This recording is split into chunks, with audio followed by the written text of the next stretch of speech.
Hey, it's Rican here, and today I'm going to talk about these. Let me show a bunch of disturbing articles I've seen about traveling without the COVID vaccine. Um, but before I go into all of this stuff, all these articles, first, I'm not a doctor, obviously. Um, this is just my opinion.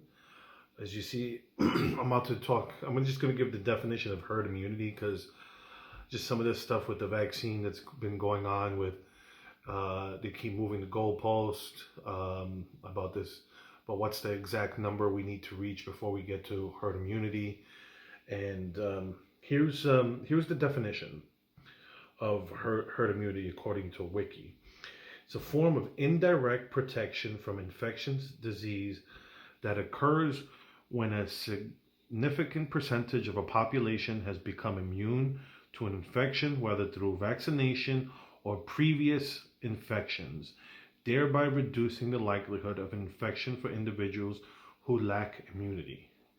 And there's the key thing. There's the end that they want to keep talking about the end, the vaccine, the vaccine. if you get it and you survive, you're not gonna be completely immune.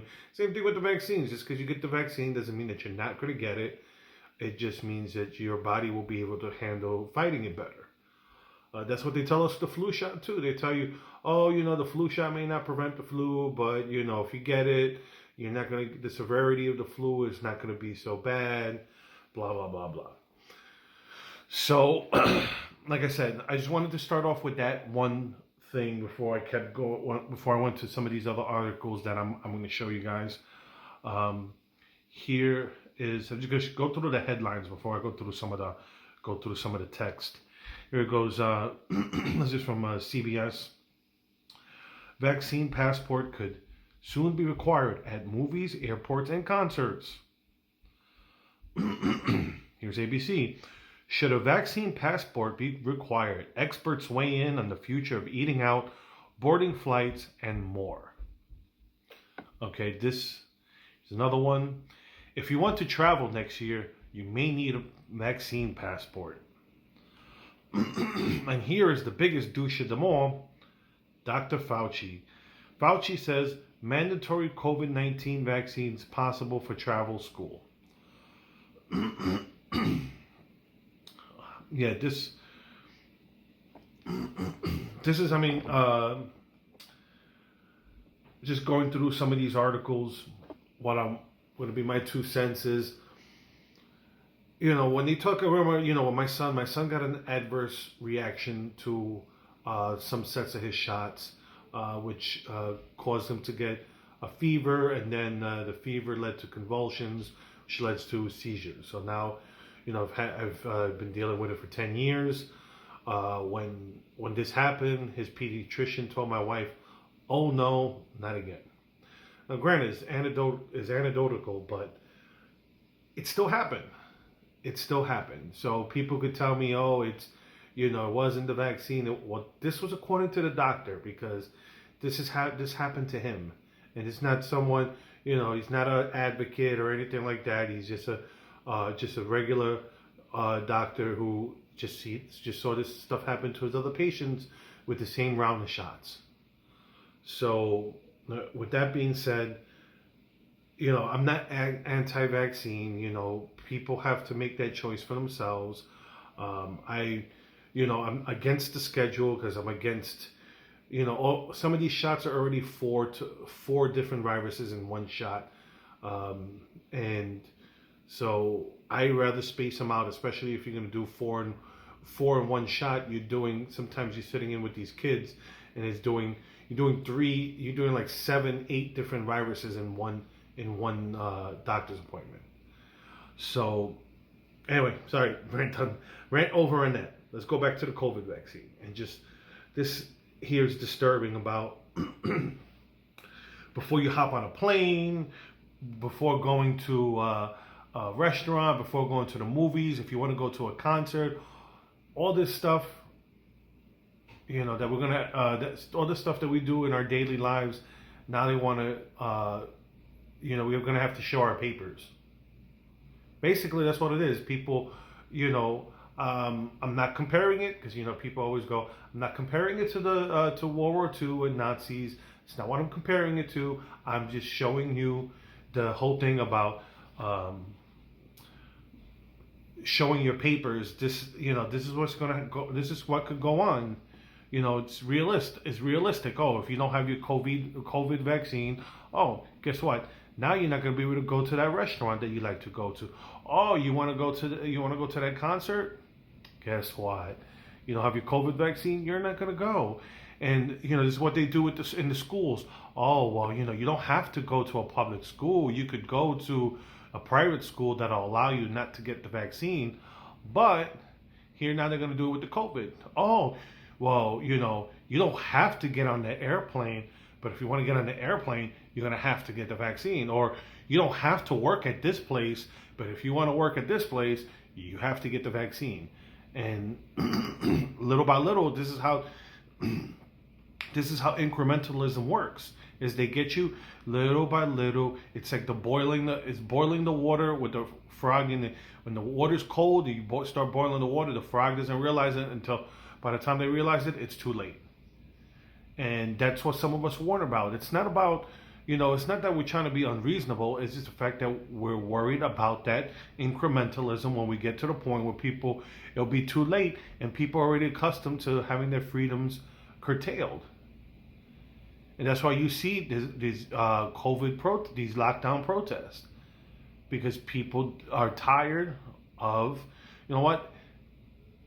they'd rather risk getting COVID than not having their freedom. And there's people who are the opposite, which is fine. I understand. I'm somewhere in the middle. I'm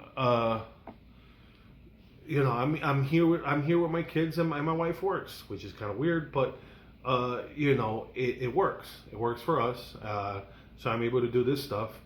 So this is what some people. So some people, they're people that don't want to leave the house. They're terrified. They don't want to go to a supermarket. They don't want to go to a park. Nothing. They want to stay home.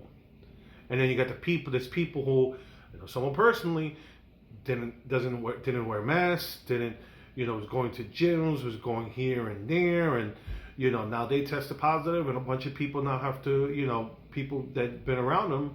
Now they're gonna have to test.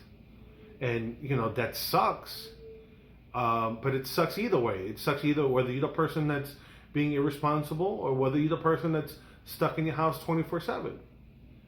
Either extreme is not necessarily good. It's not good for any of us. Just one extreme is worse than the other because one lives the life of a prisoner, 24/7 locked down in your house. That's if you like that, then maybe prison's for you.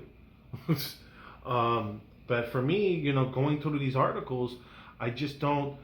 Should a vaccine be required? No, it shouldn't be required. We shouldn't have to do that. The government shouldn't be forcing us, and corporations shouldn't be forcing us to have to do that stuff to work for them. I mean, here's the CNN article. Same thing. Now that the coronavirus vaccines are starting to roll out in the U.S. and abroad, many people may be dreaming of the day when they can travel, shop, and go to the movies again. But in order to do those activities, you may eventually need something in addition to the vaccine: a vaccine passport application. Where will it stop? Where will it stop? Well, what, we're gonna have to get an Ebola vaccine? I don't know, a malaria vaccine. Like, I understand if, let's say you're a reporter and you're going to a country where, some of these diseases are prevalent and you want to be safe, go right ahead, do it. If you don't, obviously you're putting yourself at risk. But it's a choice that we should all be able to make. It shouldn't be the government's choice to make us do these things. And that's my problem. At the end of the day, it's the government overstepping its boundaries with control, and that's what you see here. I mean, there's companies trying to make apps for it. The Common Pass app created by the group allows users to upload medical data such as a COVID-19 test result or eventually a proof of vaccination by hospital or medical professional, generating a health certificate, blah, blah, blah, blah, blah, with a QR code. You know, where does, like I said, where is the final destination for this? When we let the government do this, you know, or we're going to start going, you know, well, let's say, for example, you know, there's talks like, I know China does like a digital currency. So China gets to see exactly what their people buy because the digital currency, all the currencies, every transaction is done online, so to speak. So they can see, you know, so do we want that type of stuff here where, you know, where the government will see what we buy? So they'll go, hey, you know, you're overweight. You just bought a pint of ice cream. Well, you only allowed that one pint of ice cream a month until you lose weight. That's, you know, because they see what you're buying. You know, now I'm just taking it over to a different level, but it's just to give you an example. Where do we stop? Where do we stop with this government overreach? There needs to be a place where we finally put our foot down and say, look, no more.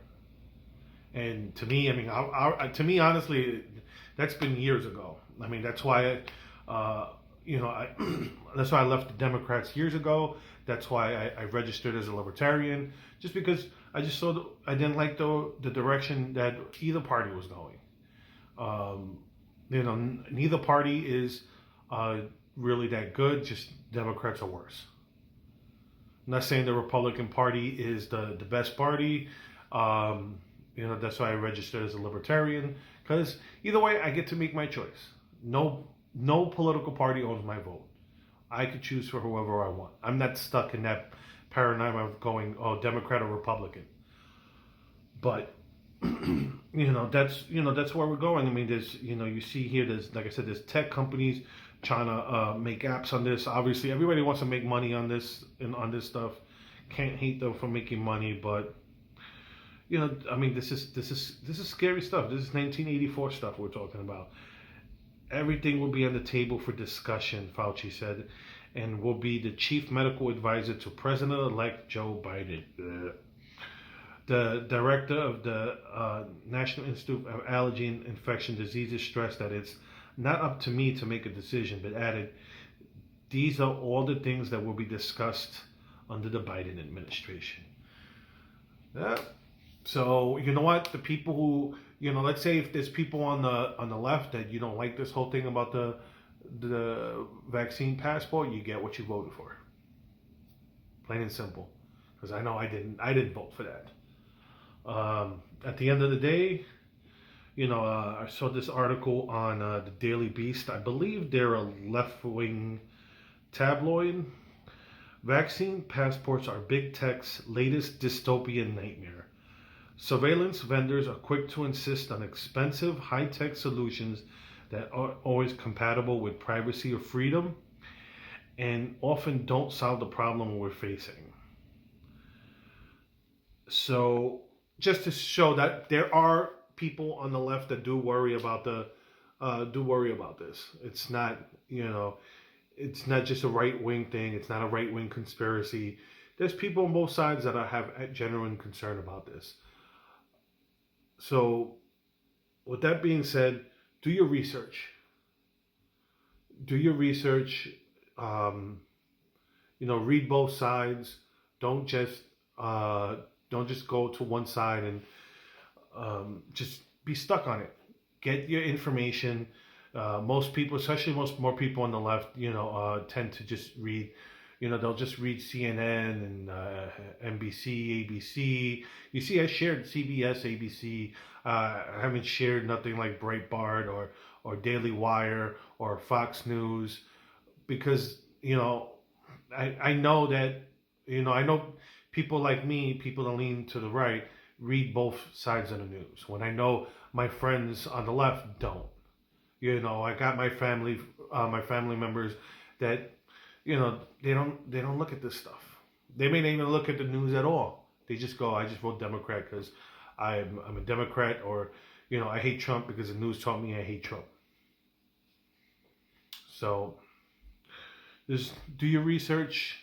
Don't pigeonhole yourself into just reading what the mainstream media says. Read between the lines. Go get multiple sources.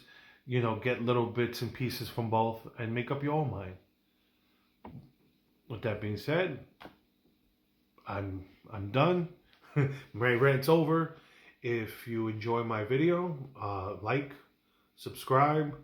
If you're on Rumble and watching this, same thing. And have a good evening.